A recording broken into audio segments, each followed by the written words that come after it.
నమస్తే. నేను జర్నలిస్ట్ శ్రీనివాస్. ఈరోజు న్యూస్ అనాలిసిస్‌లో ముందుగా సాక్షి పేపర్‌లో వచ్చిన వార్తల్లో చూద్దాం. అవినీతి ఐకానిక్ భవనాలు కడుతుండట చంద్రబాబు నాయుడు గారు అమరావతిలో. అమాంతం పెరిగిన 5 ఐకానిక్ టవర్ల నిర్మాణ వ్యయం సచివాలయము, సీఎంఓ, విభాగాధిపతుల కార్యాలయాల కోసం సీఆర్‌డీఏ టెండర్లు పిలిచింది.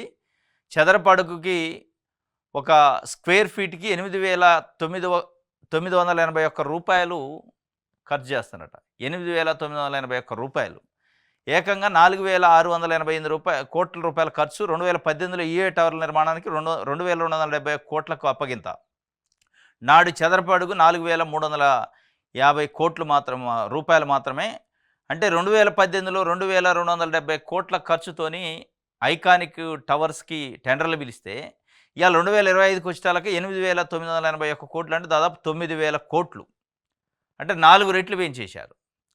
చదరపు అడుగుకి రూ. 8,981 అంటే రూ. 9,000. హైదరాబాద్ నడిబొడ్డులో కూడా లేదు ఆ రేటు. అమరావతిలో పెట్టారు.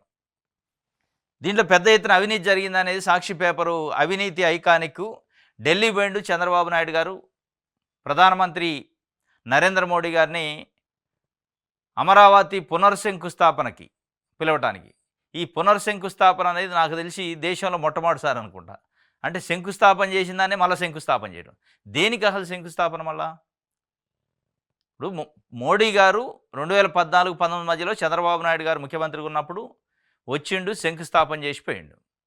అలా ఆర్భాటంగా చేశారు, అట్టహాసంగా చేశారు. ప్రధానమంత్రి వచ్చిండు, కొంతమంది ముఖ్యమంత్రులు వచ్చారు. దాని తర్వాత 2018లో తట్టెడ మట్టి చెమ్మడి నీళ్ళు తప్ప మాకేమీ ఇవ్వలేదన్నారు. మళ్ళా తట్టెడ మట్టి చెమ్మడి నీళ్ళు ఇచ్చిన ఆయన తీసుకొచ్చి ఎందుకు శంకుస్థాపన, ఎవరి చెవిలో పూలు పెడతారు అనేది ఇలా ప్రజలు మాట్లాడుకుంటున్నారు. శంకుస్థాపన చేయకుండా నిర్మాణం చేయలేరా? ఆల్రెడీ శంకుస్థాపన అయిపోయింది.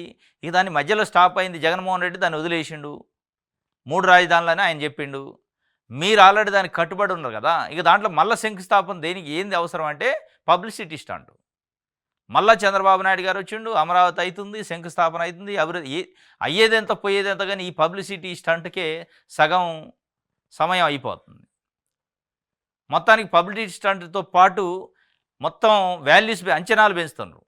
9,000 కోట్లు, 2,200 కోట్లు ఎక్కడ, 9,000 కోట్లు ఎక్కడ, గజానికి ఒక స్క్వేర్ ఫీట్కి 9,000 రూపాయలు ఎక్కడ. హైదరాబాద్ నడిబొడ్డులో, హైదరాబాద్లో మంచి మంచి ఏరియాల్లో, గచ్చిబౌలి లాంటి ఏరియాల్లో కూడా, హైటెక్ సిటీ లాంటి ఏరియాల్లో కూడా ఆ రేట్ లేదు. అది పెట్టారు. ఏదనంటే అక్షయ పాత్ర అమరావతిని నేను ఇది చేస్తా అది చేస్తా అని చెప్తుండు. మరి ఏం చేస్తారనేది ఇగో ఇచ్చిండు క్లియర్గా. ఐకానిక్ టవర్ల నిర్మాణ వ్యయాన్ని పెంచారిలా కోట్లలో. సచివాలయం 1-2 టవర్లకి 932 కోట్లు 2018లో ఉందట దాని అంచనా వ్యయం. ఇప్పుడు అది కాస్త 1,698 కోట్లు, డబల్ అయిపోయింది. సచివాలయం 3-4 టవర్లు 784 కోట్లు అప్పట్లో 2018లో ఉంది.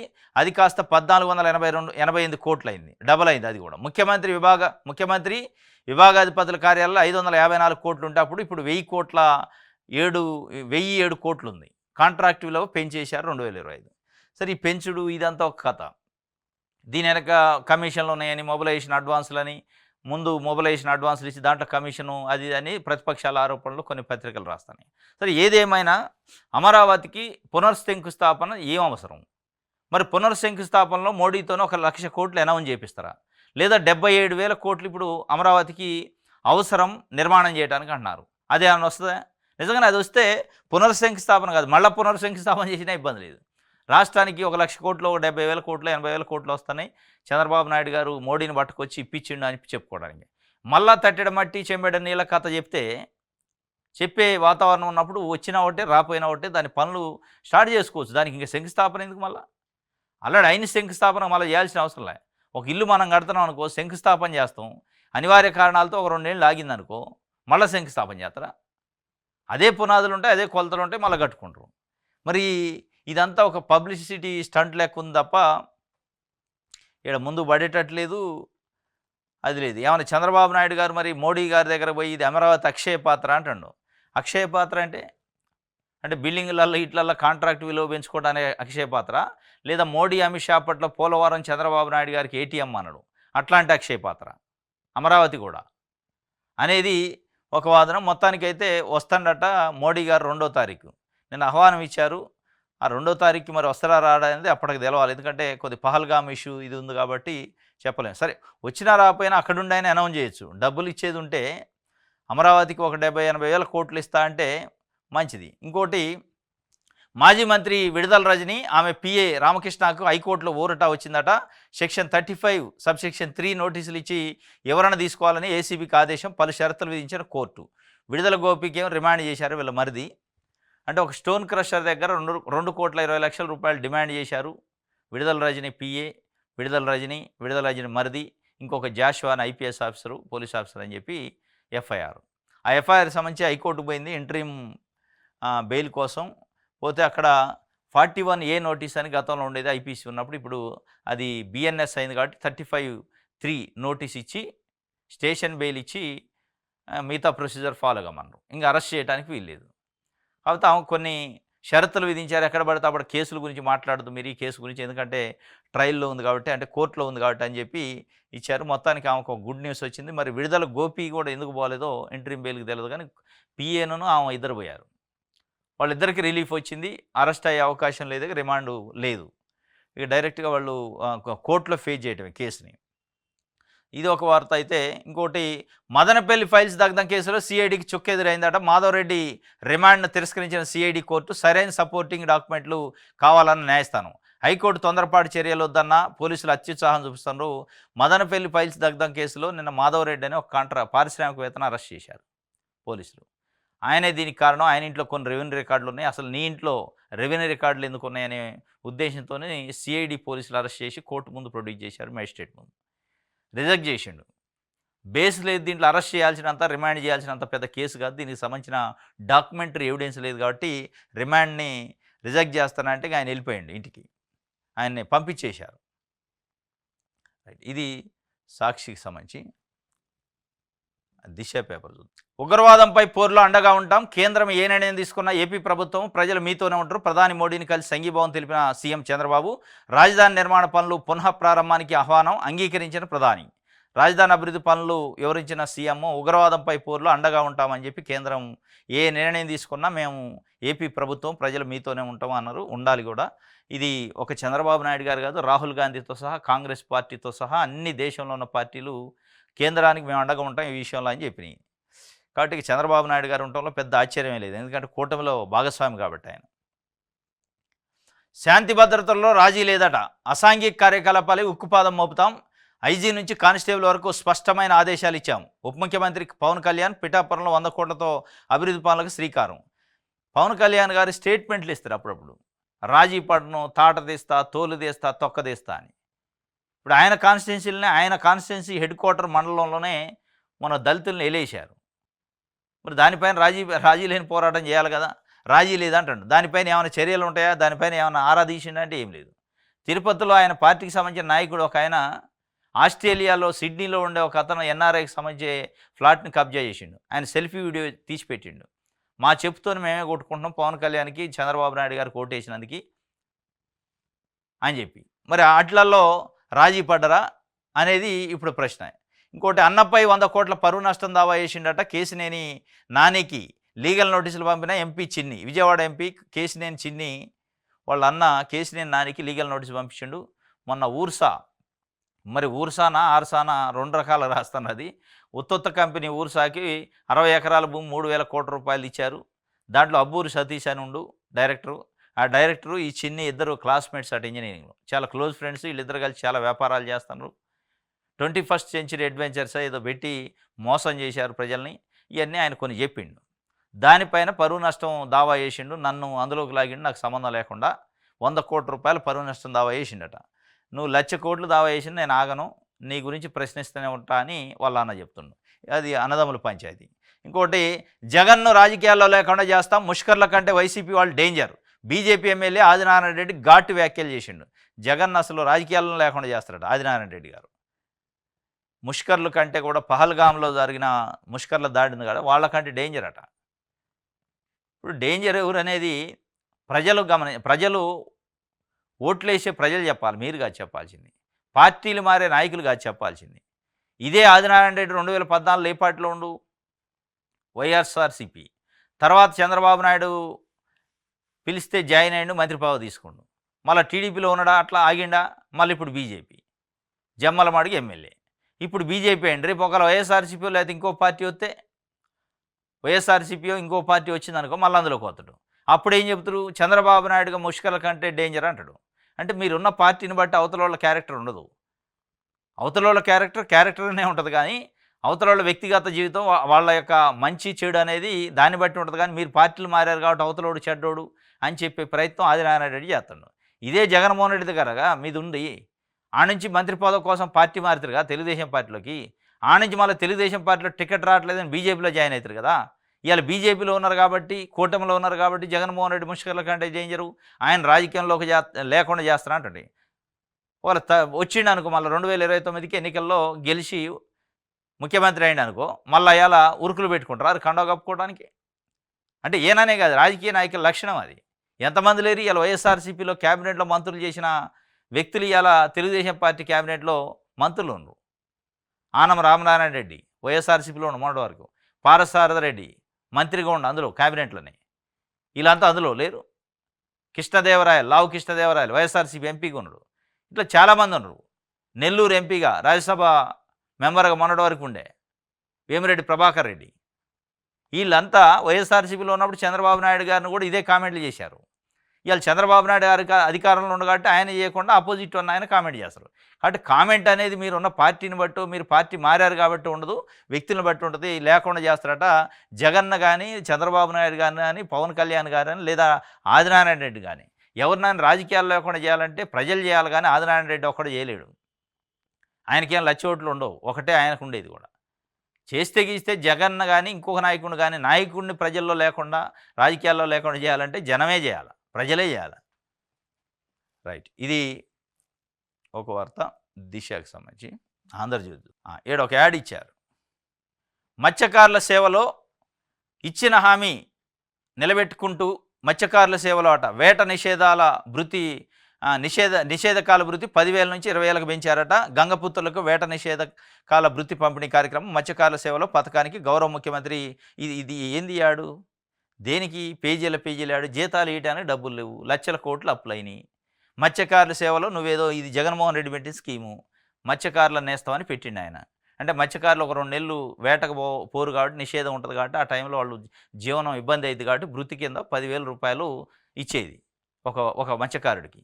ఆ కార్యక్రమాన్ని అనివార్యంగా ఇష్టం ఉన్నా లేకపోయినా ఇవ్వాల్సి వచ్చింది. జగన్మోహన్ రెడ్డి 10 ఇచ్చిండు కాబట్టి నేను 20 ఇస్తానని ఇస్తాను. ఇప్పుడు అది ఏం చేసిండు? ఒక సంవత్సరం ఎగ్గొట్టిండు. లాస్ట్ ఇయర్ 2024 రావాల్సిన డబ్బులు ఎగ్గొట్టి ఇప్పుడు 25లో ఇస్తాను. దీనికి మళ్ళీ సేవట, మత్స్యకారుల సేవ అని దానికి ఒక పెద్ద యాడ్ దేనికి? ఎట్లా మీరు ప్రెస్ నోట్ రిలీజ్ చేస్తారు, వాళ్ళకి ఇచ్చే వాళ్ళకి అకౌంట్లో పడతాయి, అందరికి తెలిసిందే. ఇక మళ్ళీ ఎవరికి తెలవాలని యాడ్ వేశారు మీరు? దీంట్లో ఈ యాడ్ దేనికి వేస్తారు? దేని గురించి అని చెప్పాలంటే, చైతన్యం చేయాలంటే వేయాలి. దీంట్లో చైతన్యం ఉంది, కొత్తగా ఇచ్చేది కాదుగా నువ్వు. ఇది ఎప్పుడో జగన్మోహన్ రెడ్డి 5 ఏళ్ళ నుంచి ఇచ్చిండు. ఇప్పుడు దాని కంటిన్యూషన్లో 5 నుంచి 10,000 నుంచి 20,000 చేస్తాను, 1 ఇయర్ ఎగ్గొట్టును, ఇవ్వాల్సిన 10 కలిసి 20 ఇస్తున్నారు అని వాళ్ళు అనుకుంటారు. దీనికి ఒక పెద్ద యాడు. మళ్ళీ ఈ యాడ్లో ఇంకో గమ్మత్తు ఏంటంటే, చంద్రబాబు నాయుడు గారి ఫోటో, ఈయన డిప్యూటీ సీఎం కాబట్టి ఈయన ఫోటో ఉంది, ఈయన వ్యవసాయ శాఖ మంత్రి కాబట్టి రిలేటెడ్ శాఖ కాబట్టి అచ్చెన్నాయుడు గారి ఫోటో ఉంది. లోకేష్ గారి ఫోటో ఎందుకు? ఆయన ఏం మంత్రి ఇవ్వాలా? ఐటీ శాఖ మంత్రి, ఎడ్యుకేషన్ మినిస్టరు, ఇండస్ట్రీ మినిస్టరు. ఈ ఇండస్ట్రీకి, ఐటీకి, మత్స్యకారులకు సంబంధం ఏంది? అంటే ఏంది పబ్లిసిటీ పిచ్చి? అంటే చంద్రబాబు నాయుడు గారు కొడుకు కాబట్టి ఆయన ప్రజల సొమ్ముతోనే ఎలివేట్ చేస్తాడు, ప్రచారం చేసుకుంటాడు, పబ్లిసిటీ చేసుకుంటాడు. మళ్ళీ ఇదే యాడ్ని వేరే పార్టీ, వేరే ముఖ్యమంత్రి ఉండి వేస్తే ఇదే ఆంధ్రజ్యోతి, ఇదే ఈనాడు డబ్బులు వృధా, గంగలో పోతుండ్రు, ఇది అది సైకో, విధ్వంసం చేస్తుండు, అప్పులు చేసి మొత్తం పబ్లిసిటీ చేసుకుంటాడు. ఏం సంబంధం లోకేష్ గారికి? యాడ్ వేయటమే అసలు దండగ. ఇది యాడే ఖర్చు దండగా, మళ్ళీ యాడ్లో లోకేష్ గారి ఫోటో ఎందుకు అని ఇది గమనించుకోవాలి. ఇప్పుడు ఎందుకంటే ఖర్చు తగ్గిస్తాడు, విజన్ ఉన్న ముఖ్యమంత్రి, చాలా పొదుపు ముఖ్యమంత్రి, నేను ప్రతి పైసా ప్రజల నుంచి తీసుకుంటున్నాను కాబట్టి నేను చాలా కష్టపడి పని చేస్తాను చంద్రబాబు నాయుడు గారు చెప్తారని వీళ్ళు చెప్తూ ఉంటారు కొంతమంది. ప్రజల సొమ్ముతోను మనం ఉన్నాం కాబట్టి ప్రజల సొమ్మును దుర్వినియోగం చేయొద్దని చంద్రబాబు నాయుడు గారు పైసా కూడా దుర్వినియోగం చేయడం. ఈ దుర్వినియోగం బతింది. ఒక 20 పత్రికలకు ఇచ్చారు, పేజీలు కొన్ని లక్షల రూపాయలు ఖర్చు అయింది. దాంట్లో మళ్ళా లోకేష్ గారి ఫోటో. కబ్జాల పునాదిపై సజ్జల సామ్రాజ్యం అట. 63 ఎకరాల ప్రభుత్వ భూమి ఆక్రమణ, రిజర్వ్ ఫారెస్టు, రెవెన్యూ భూములు తేల్చిన యంత్రాంగం, ప్రభుత్వానికి నివేదిక ఆంధ్రజ్యోతి చెప్పింది అక్షర సత్యం, ఆంధ్రజ్యోతి చెప్పింది అక్షర సత్యం అయిందని మీకు మీరు రాసి ఇది ప్రభుత్వం లేకపోతే వేరే పత్రిక చెప్పాలి తప్ప ఆంధ్రజ్యోతి రాసింది అక్షర సత్యం అయిందట. ఆంధ్రజ్యోతి రాసేదే ఎవడినో ఒకడిని ఇరికియటానికే. నిజంగా ఆడ ఉందో లేదో వాళ్ళు చెప్పాలా. ఇప్పుడు మేము గుర్తించినాం, ఇగో ఆంధ్రజ్యోతి రాసిన దాన్ని బట్టి మేము అక్షర సత్యం చేసినామని ఆ గుర్తించిన అధికారులు గవర్నమెంటే చెప్పాలి. మీకు మీరే రాసుకొని ఆంధ్రజ్యోతి రాసింది అక్షర సత్యం. కబ్జా పునాది పైన నిజంగా సజ్జల సామ్రాజ్యం కట్టి ఉండొచ్చు, అటవీ భూమిని ప్రభుత్వ భూమిని కబ్జా చేసి ఉండొచ్చు, ఉండకపోవచ్చు. అది ప్రభుత్వం అధికారులు తేల్చాలి. మీరే ఉత్సాహంగా ఇక నేను తేల్చిన అయిపోయింది, ఇక నేను చెప్పింది అయిందంటే మద్య స్కామ్లో మరో అరెస్ట్ అట. సజ్జల శ్రీధర్ రెడ్డిని పట్టుకున్న సిట్టు. కమిషన్ల నిర్ణయంలో కీలక పాత్ర. హైదరాబాద్లో కంపెనీలతో భేటీలు, బలవంతంగా డిస్టిలరీలు స్వాధీనం, ఎస్పీఐ ఆగ్రోలో సొంత తయారీ, హైదరాబాద్లో విజయవాడకు తరలింపు. హైదరాబాద్ నుంచి అరెస్ట్ చేసి విజయవాడకు తరలించారట. సజ్జల శ్రీధర్ రెడ్డి అంటే సజ్జల రామకృష్ణారెడ్డికి మరి కొడుకు అయితే కాదు, సమీప బంధువేం, ఆయనకి ఏమంత బంధువేం, కానీ ఆయన పేరు భార్గవ్ రెడ్డి. ఈయన నిన్న అరెస్ట్ చేశారట మద్యం స్కామ్లో. ఇది ఒక వార్త. ధాన్యం కొనుగోళ్లు చేపట్టండి, ఆర్డీఓ తహసీల్దార్లతో ఎన్టీఆర్ జిల్లా కలెక్టర్ లక్ష్మేష్ సమీక్ష. అవకతవకలపై దృష్టి పెట్టాలని ఆదేశం. ధాన్యం కొనుగోళ్లు చేపట్టండి. ధాన్యం కొనుగోళ్ల గురించి నిన్న ఒక వార్త వచ్చింది. 1,60,60,000 టన్నుల ధాన్యం పండితే 50,000 టన్నులకే కొనుగోలుకు అనుమతి ఇచ్చిందట సివిల్ సప్లై శాఖ. మిగతా ధాన్యానికి సంబంధించి దళారులు ఎంటర్ అయ్యారు. 2,320 రూపాయలు మద్దతు ధర ఉంటే 1,200, 1,500కే కొంటున్నారట.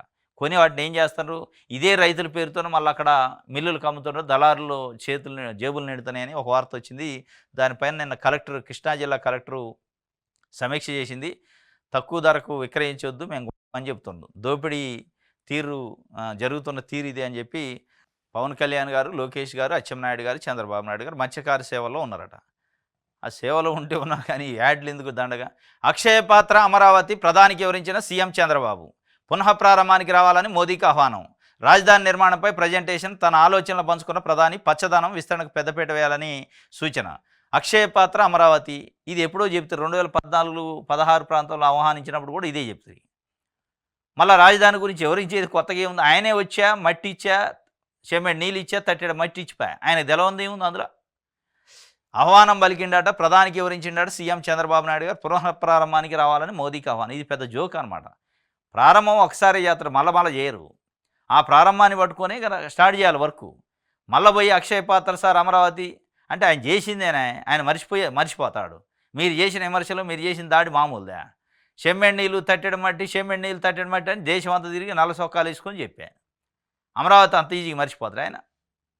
ఇది దీంట్లో వివరించడానికే ఉంది. అక్షయ పాత్ర అంటే మీకు అయ్యి ఉండొచ్చు అక్షయ పాత్ర, ఎందుకంటే అంచనాలు పెరుగుతూ ఉంటాయి, మీకు పోయి నష్టమే ఉండదు. మీ ఇప్పుడు చంద్రబాబు నాయుడు గారి పార్టీకో ఆయన కుటుంబానికి నష్టం ఉండదు, జనాలకు నష్టం. అమరావతి అంచనాలు పెరుగుతూ ఉంటాయి. అక్షయ పాత్ర అంటే ఆయన వెళ్తారు, మళ్ళీ దానికి ఒక యాడు అయ్యాల పెద్ద హంగామా, ప్రభుత్వ ఖర్చుతోని మీటింగు, అది ఒక దండగా ఇక యాడు. దీంట్లో కూడా లోకేష్ గారు, పవన్ కళ్యాణ్ గారు రంగంలోకి. త్రివిధ దళాలట, ఆక్రమణ విన్యాసాలు, నింగి నేల నీరు ముప్పెట మోహరింపట, వ్రణంపై రణం, స్పాక్పై ప్రతీకారానికి 8 మార్గాలట, అష్టదిగ్బంధం చేస్తానట. సింధు జలాల్లో ఒక్క బొట్టు ఇవ్వం, కార్యాచరణపై కసరత్తు. హోంమంత్రి ఇంట కీలక భేటీ, పాకిస్తానీలను పంపేయండి అని సీఎంలకు అమిత్ షా ఫోన్ చేసిండట. అది తెలంగాణ హైదరాబాద్లో కూడా పాకిస్తానీలు ఓల్డ్ సిటీలో కొంతమంది ఉన్నారని వాళ్ళకి ఇన్ఫర్మేషన్ ఉందట. ముఖ్యమంత్రికి కూడా చెప్పారట రేవంత్ రెడ్డికి, పంపించేసేయండి అని. ఇది ఒక వార్త. మొత్తానికైతే ఈ పహల్గామ్ ఈ ఉగ్రదాడి ఏదైతుందో మొత్తానికి యుద్ధానికి సన్నద్ధమవుతున్నట్టు పాకిస్తాను, భారతదేశం యుద్ధ మేఘాలు అలుముకున్నట్టే కనిపిస్తుంది. సరే, దీంట్లో ఆ ముష్కర్ల దాడి కానీ ఇదంతా ముమ్మాటికి తప్పేది, వాళ్ళని శిక్షించాల్సిందే. కానీ ఇది ప్రభుత్వ వైఫల్యం కూడా ఉంది. కానీ కేంద్ర ప్రభుత్వం వైఫల్యాన్ని బయట పెట్టుకోకుండా మొత్తాన్ని పాకిస్తాన్తోనిద్దాం, పాకిస్తాన్ సంగతి చూద్దాం, వేటాడతాం, వెంటాడతాం, లేపేస్తాం, తోలుదేస్తాం, తొక్కదేస్తాం. వీటన్నిటికంటే ముందు మనం ఆత్మపరిశీలన చేసుకోవాలి. ఒక 5-6 ఉగ్రవాదులు భారతదేశంలో జొరబడి భారతదేశానికి సంబంధించిన భారత గడ్డ మీద భారత పౌరుల్ని, టూరిస్టుల్ని కాల్చి చంపారు. అది మతం పేరు అడుక్కుంటూ. అంటే మనం ఏం చేస్తున్నాం, మన వ్యవస్థ ఏం చేస్తుంది, ప్రభుత్వాలు ఏం చేస్తున్నాయి, ఇంటెలిజెన్స్ వ్యవస్థ ఎట్లా విఫలమైంది అనేది కూడా ఒక సమీక్ష చేసుకోవాలి. ఇక తప్పంతా ఇక పాకిస్తాన్ అంటే ఒక ఎమోషన్ ఉంటుంది కాబట్టి పాకిస్తాను ఉగ్రవాదులు వాళ్ళు చేసింది ముమ్మాటికి తప్పే, పాకిస్తాన్ది 100కు 100% తప్పే. కానీ ఈ తప్పును మనం గుర్తించలేకపోవడం కూడా పెద్ద తప్పే కదా! వాళ్ళు చేస్తున్న దుశ్చర్యని గుర్తించలేని పరిస్థితుల్లో మోడీ గవర్నమెంట్ ఉన్నది కూడా మీరు సమీక్ష చేసుకోవాలి. ఆత్మ పరిశీలన చేసుకోవాలి. అత్యంత శక్తివంతమైన ప్రధానమంత్రి అంటారు. మరి ఈ శక్తి ఎడిపోయింది అనేది కూడా ఇలా ప్రశ్న. ముమ్మాటికి పాకిస్తాన్ కానీ, పాకిస్తాన్ పోషిస్తున్న ఇట్లాంటి ఉగ్రవాద సంస్థలు కానీ తుదముట్టించాల్సిందే, వెంటాడాలి, వేటాడాలి, లేపేయాల్సిందే. దాంట్లో డౌట్ లేదు. కానీ వాళ్ళు వచ్చి మన్ని లేపేసిన తర్వాతనే మనం స్పందిస్తామంటే, అంటే మనకి దెబ్బ తగిలిందాక మనం ఏడ నిద్రపోతున్నట్టు. మన భారతదేశం గడ్డ మీద 140 కోట్ల మంది ఆత్మ పైన దాడి అని మోడీ గారు చెప్పిండు. మరి ఆత్మ పైన భారత మాత ఆత్మ పైన దాడి చేస్తుంటే ఏం చేస్తుంది శక్తివంతమైన ప్రభుత్వం? ఏం చేస్తుంటే శక్తివంతమైన ప్రధానమంత్రి? ఎడిపోయింది శక్తి. అంటే మంచి జరిగితేనే మీ ఖాతాలో వేస్తారు, చెడు జరిగినప్పుడు కూడా మీ ఖాతాలో వేసుకోవాలి కదా! ఏదన్నా భారతదేశానికి మంచి జరిగితే ఇది మోడీ గొప్పతనం, అత్యంత శక్తివంతమైన ప్రధానమంత్రి దేశ ప్రపంచంలో, కాబట్టి ఇది సాధించడం అంటారు. మరి ఈ సాధింపు ఇది ఇప్పుడు సాధించిన ముష్కర్ల దాడి వల్ల 26 మంది మృతి చెందిన దాన్ని కూడా మీ ఖాతాలో వేసుకోవాలి కదా! ఇది మా తప్పిదం కూడా ఉంది, ముమ్మాటికి ప్రభుత్వం యొక్క వైఫల్యం ఉంది అనేది ప్రధానమంత్రి హోదాలో ఆయన జాతికి చెప్పుంటే బాగుండేది. మీరు చెప్పినా చెప్పకపోయినా జాతి మీకు యావత్తు అన్ని పార్టీలు, రాజకీయ పార్టీలు, భారతదేశంలో 140 కోట్ల మంది ప్రజలు సంఘీభావం తెలుపుతారు, దాంట్లో డౌట్ లేదు. కానీ నైతిక బాధ్యత అది. ఇది ఒక వార్త అష్టదిగ్బంధనం చేస్తారట. రైట్, ఇది ఆంధ్రప్రభకు సంబంధించి. ఇది ఈరోజు న్యూస్ అనాలిసిస్. రేపు తాజా వార్తలతో తిరిగి కలుసుకుందాం. Thank you.